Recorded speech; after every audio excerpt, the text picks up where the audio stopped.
Glória a Deus.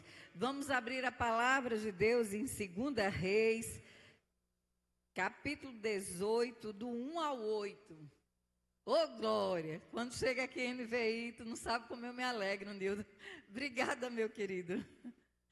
Desafio, Nildo, que eu estou apaixonada pela NVT. Depois a gente conversa sobre isso, mas vamos lá.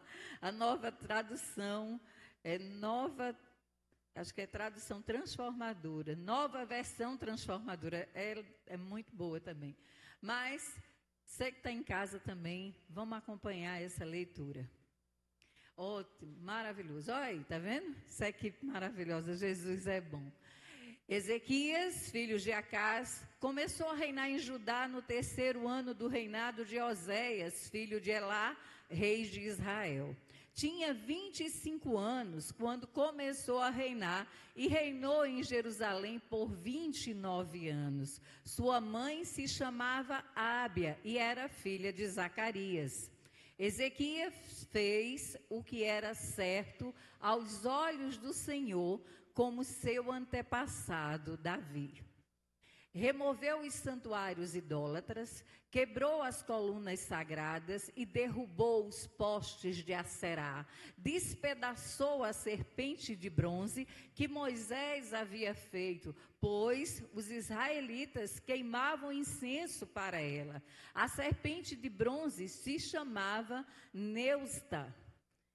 Ezequias confiava no Senhor, o Deus de Israel. Não houve ninguém como ele entre todos os reis de Judá, nem antes, nem depois.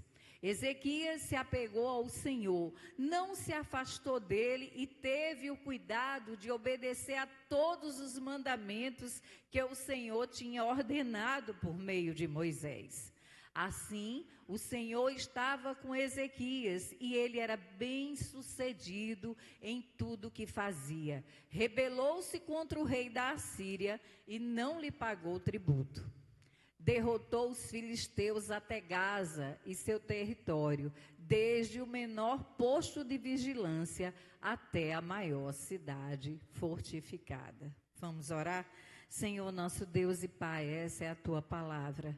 Senhor, que ela encontre lugar nos nossos corações nessa noite, que possamos aprender com o rei Ezequias, Pai, a sermos fiéis, a confiarmos em Ti, a buscarmos a Tua face e fazer a Tua vontade, que as nossas escolhas estejam pautadas na Tua vontade e não na nossa. E é no nome de Jesus que oramos. Amém. Amém? O rei Ezequias, filho de Ábia, filha de Zacarias, ele reinou em Jerusalém. O reino estava dividido entre reino do norte e reino do sul. Ele reinou 700 anos antes de Jesus. 2.800 anos até hoje. Ele reinou entre 715 a 686 antes de Cristo. Ele era da dinastia de Judá, de Davi. 15 reis já haviam se passado, reino dividido, o reino do norte com sede em Samaria e o reino do sul com sede em Jerusalém. O reino estava dividido naquele momento. O rei Ezequias é o segundo rei que encontraram um selo gravado, um selo de cerâmica. A arqueologia encontrou um selo dele, um selo do rei Ezequias, comprovando a sua existência, comprovando a veracidade do seu reino em Jerusalém.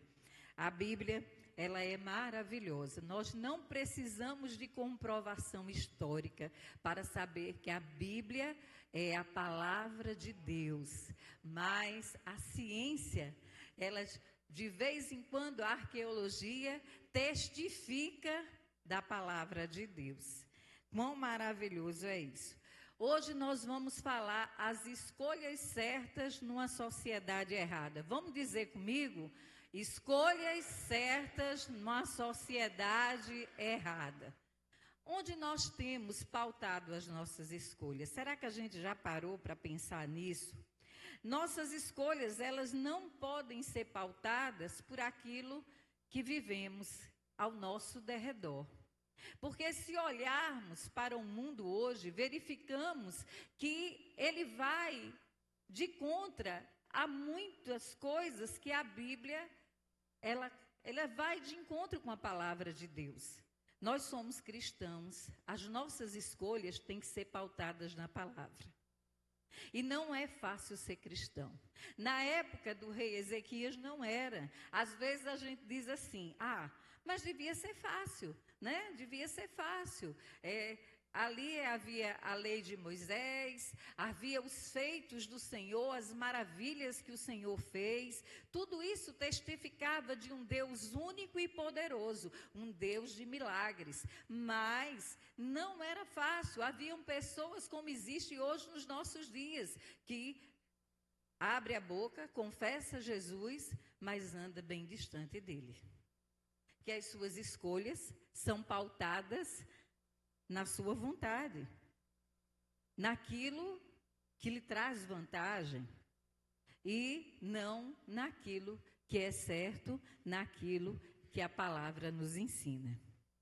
Se a gente pensar direitinho, hoje a gente tem visto muitas coisas.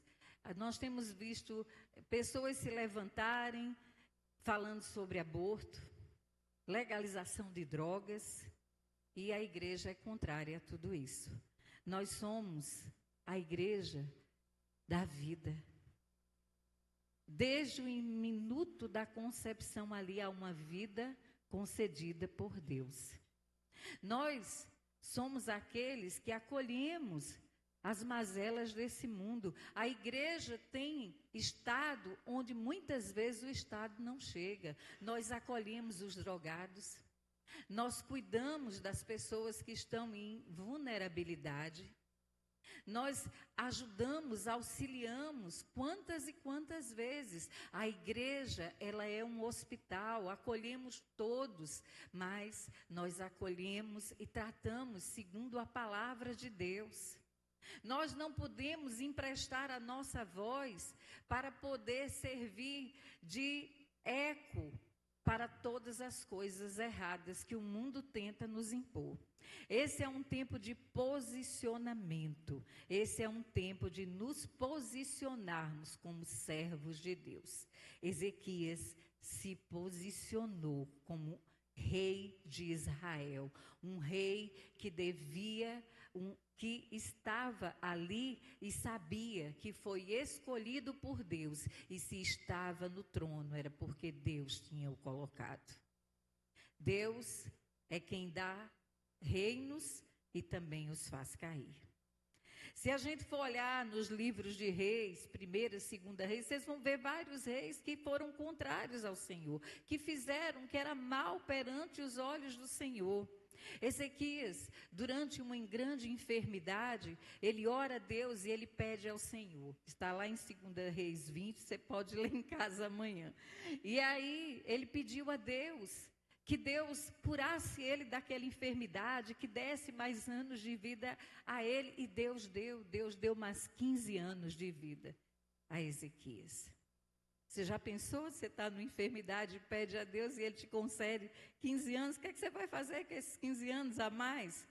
Gente, as nossas escolhas, elas precisam estar direcionadas com a palavra de Deus e vamos viver as consequências delas, boas ou ruins. O rei Ezequias, ele sabia que decisões ele precisava tomar. E ele se posicionou, ele fez questão de se posicionar. Ele começou limpando Israel da idolatria, do pecado da idolatria. Eu acho que, vamos voltar aí, Nildo, eu acho que é o verso 6, verso 2ª Reis 18, eu acho que o verso 6. Vamos botar aí? Ezequias, não, 4, vamos para o 4. Acho que é o 4. Removeu os santuários idólatras, quebrou as colunas sagradas e derrubou os postes de Aserá. Aserá era uma das divindades que o povo seguia. E aí, ainda, despedaçou a serpente de bronze. Se você voltar lá na história de Moisés, essa serpente, ela teve um momento em que Deus pediu, né, deu a Moisés, ela tinha um propósito. Só que o povo era uma relíquia, né? Era uma relíquia, estava no templo, só que o povo começou a adorar a serpente, começou a deitar incenso para a serpente. E Ezequias disse: não, a gente precisa limpar Jerusalém, nós precisamos trazer o povo para a adoração ao nosso Deus. E ele fez isso. Moisés havia feito, pois queimavam incenso para ela. A serpente de bronze se chamava Neusta, nem importa o quanto ela chamava. O que importa era que o povo estava se desviando. Muitas vezes, nós estamos adorando a outros deuses sem perceber. E olhe que a gente vive numa época de deuses disfarçados. De deuses que não parecem deuses, mas que são idolatrados e adorados como se fosse. E nós precisamos deixar de prestar culto para quem não é verdadeira, para um único. Só existe um ao qual a gente precisa prestar culto, é o nosso Deus. O nosso Deus, Rei dos reis, Senhor dos senhores, Médico dos médicos, a esse prestamos culto. E muitas vezes, Satanás tem tentado nos iludir. Tem tentado colocar altares onde não devia. E nós, muitas vezes, precisamos estar atentos para não estar prestando culto a quem não devemos prestar culto. Não devemos estar levantando os nossos postes ídolos. Não devemos estar adorando aquilo ao qual Deus abomina e condena. E ele começou a reestruturação, abominando e derrubando tudo, fazendo essa limpeza total. Ele disse: o único Deus a ser adorado é o Deus de Israel. É ao Deus de Israel a quem eu devo a Ele toda adoração. Nós nascemos para adorar ao Senhor. Às vezes a gente coloca um filho, vira o nosso objeto de adoração. Às vezes é o marido. Às vezes é um desses que o mundo tem levantado. E sem perceber, a gente começa a acompanhar, a gente começa a achar simpático, a gente começa a tentar copiar, e quando a gente vê, a gente está adorando um ser de carne e osso, cheio dos defeitos, às vezes com uma vida que nem condiz, ele não tem nem por que ser adorado. A outra decisão que ele tomou foi confiar no Senhor. Nós precisamos confiar no Senhor. Às vezes é fácil a gente dizer assim: é fácil confiar em Deus. É fácil falar que confiamos em Deus. Ele confiou em Deus. Ele tinha um grande inimigo, o rei da Síria, Senaqueribe, um homem que tinha um exército grande, um poder bélico muito grande, mas ele confiou em Deus. Olha, o mundo está sentindo dores de parto. E essas dores, nós estamos chegando ao fim dos tempos, não se enganem. Chegou o momento de nos posicionarmos, de nos santificarmos, de levantar a nossa adoração ao Rei dos Reis. Gente, cientificamente, existe um relógio chamado o relógio do fim dos tempos. Esse relógio nunca correu tão rápido. Ele é feito através dos conflitos de guerra. Dependendo de como o mundo está com esses conflitos de guerra, ele corre mais rápido. E esse relógio tem corrido mais rápido como nunca correu. Se a gente for dar uma olhada, a gente tem agora a guerra do Irã, nós temos a guerra da Ucrânia, que já dura muito tempo. Nós temos a Coreia do Norte sempre se preparando para atacar a Coreia do Sul. Nós temos a Índia ali brigando com o Paquistão.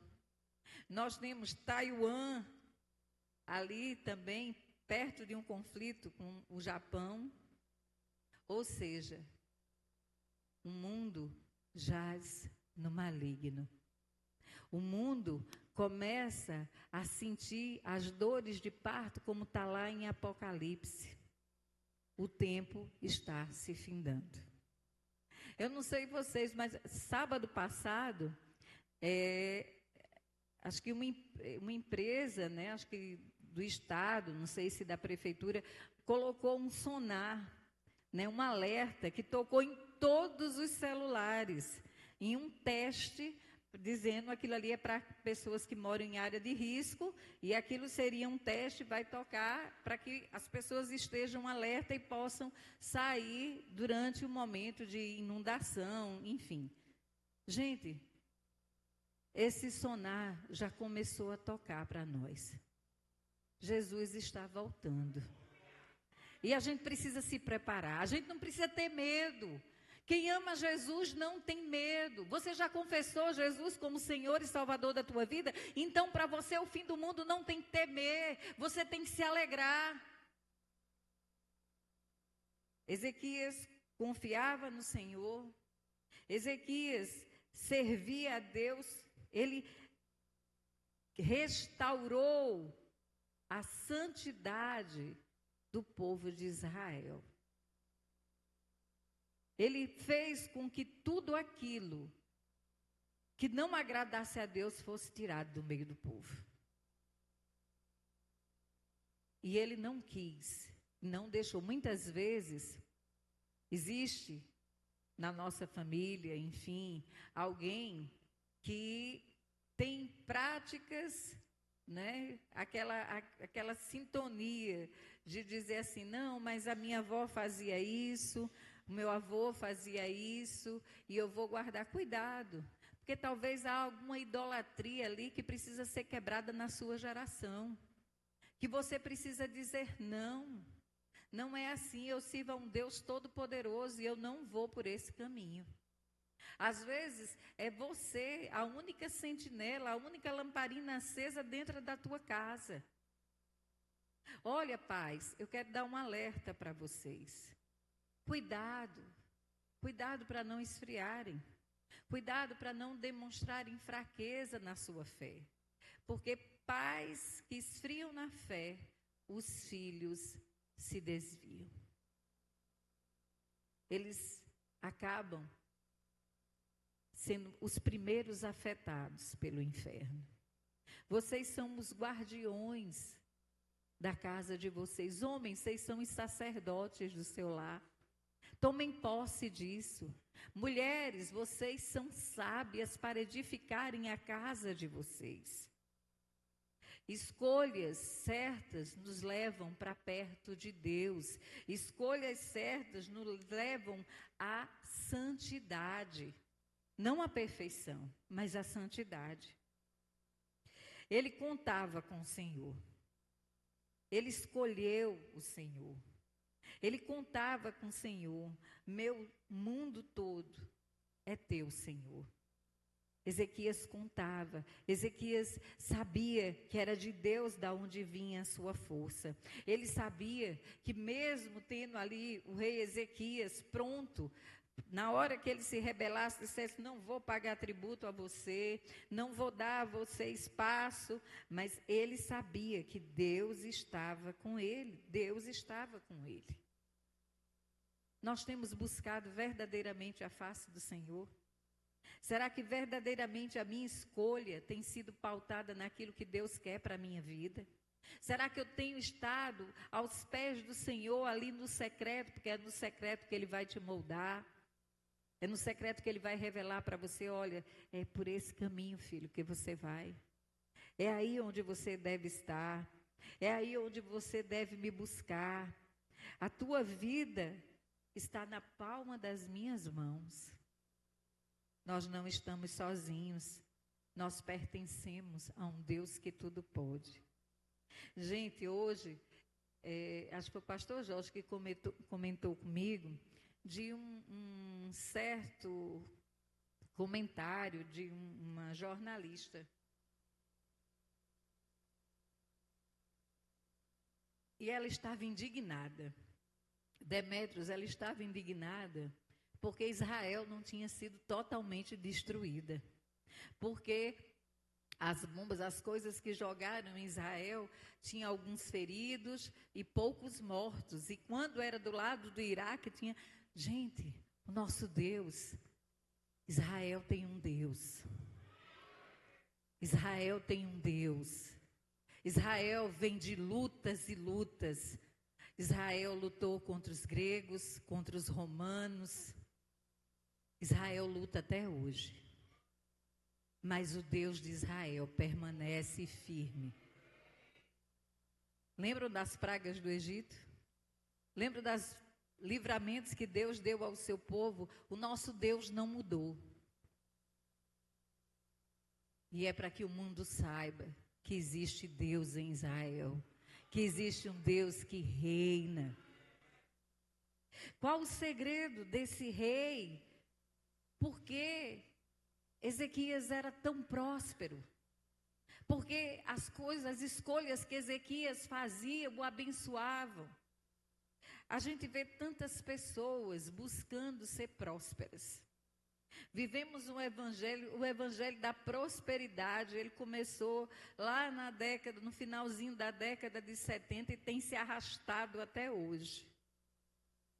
As pessoas buscam Deus esperando um evangelho de troca.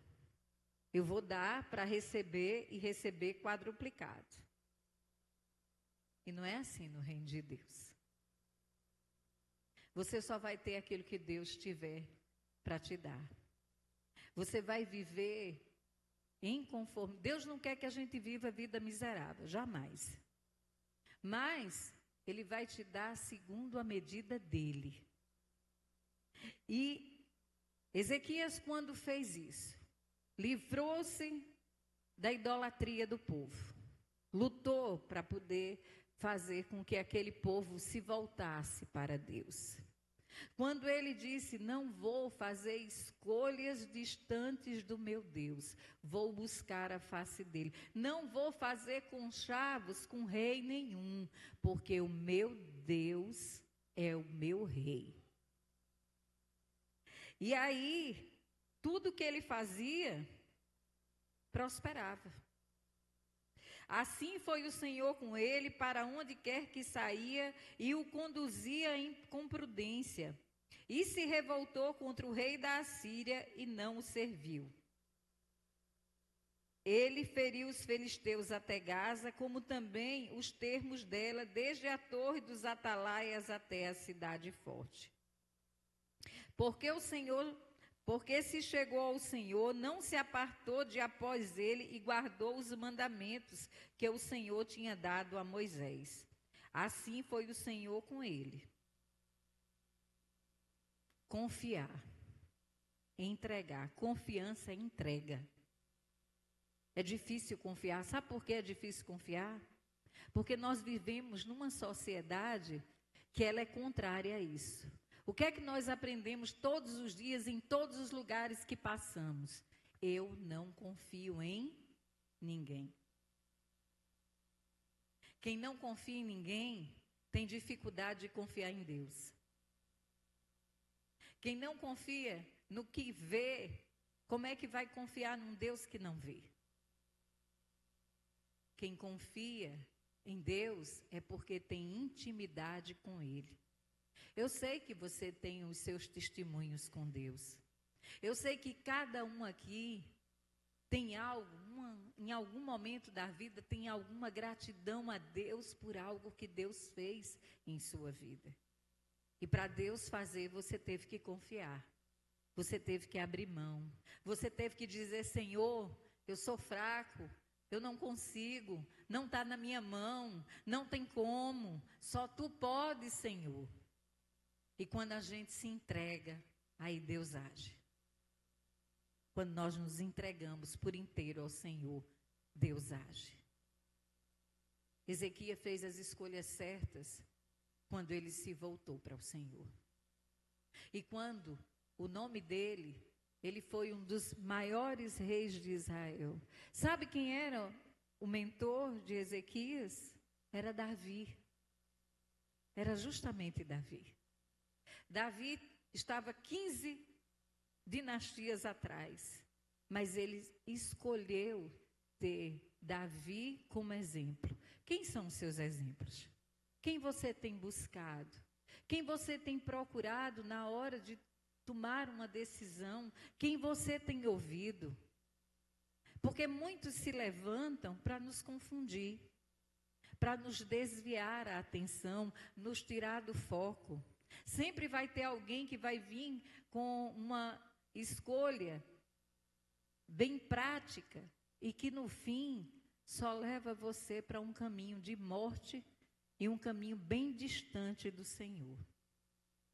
Quem são as pessoas que nós estamos seguindo? Quem são as pessoas que nós estamos ouvindo? Quem são aqueles que nós temos dado ou temos consultado na hora de tomar uma decisão? Eu estava ontem pregando para uns casais, né, lá na igreja, lá do Elias, né, na Igreja Batista Peniel, do Elias Fidelis, irmão desses levitas maravilhosos, dessa família linda, que a gente ama tanto. E eu estava dizendo, olha, maridos, confiem na sua esposa. Esposas, confiem nos seus maridos. Não é? Olha, cuidado para não estar se aconselhando com quem não é aliançado com o Senhor. Porque os valores aí fora são totalmente diferentes. Os valores aí de fora estão dizendo para as mulheres, olha, se empoderem. Marido tem que estar embaixo do seu pé. E você ainda tem que sapatear em cima dele de salto fino. Né? Pois é. E o que é que se tem feito? Se tem dado ouvidos. E a gente tem feito muito casamento cristão acabando, porque muitas vezes deram ouvidos e quiseram viver dessa forma.